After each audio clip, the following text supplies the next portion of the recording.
Naam, leo ni siku ya Pasaka ambayo ni Jumapili, na leo nataka nikupe dondoo moja nzuri ya kuhusu ufugaji wa kuku. Dondoo leo nataka nikusisitizie kuhusu masuala ya usafi ndani ya banda. Leo nitakuangazia katika sehemu ya usafi wa vyombo vya kulia chakula pamoja na vya uhifadhi wa dawa pamoja na maji ya kunywa kwa ajili ya kuku wako. Napenda kushauri kitu kimoja. Katika vyombo vya chakula, naomba nikushauri kuanzia leo uwe unaosha vyombo vya maji kwa siku zaidi ya mara 7. Kila unapokuwa unabadilisha maji kwa ajili unapokuwa unabadilisha maji ya kunywa kwa kuku, jaribu kusafisha chombo.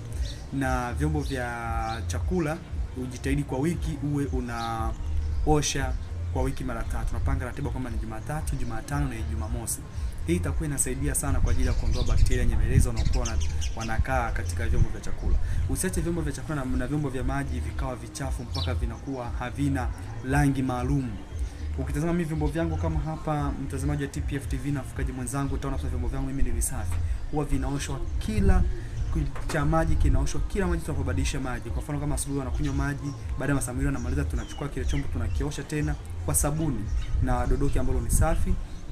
Na vya chakula tunaviosha kila Jumatatu, Jumatano pamoja na Jumamosi. Kwa hiyo vyombo vinakuwa kwa visafi. Malanda ndani ya banda jitahidi kuyasafisha kila yanapokuwa yanachafuka, ili kwa ajili ya kutoleta vumbi kwa ajili ya mafua pamoja na bakteria wanaoleta coccidiosis. Mimi ni hayo tu kwa siku ya leo, mfugaji mwenzangu na mfuatiliaji wa TPF TV.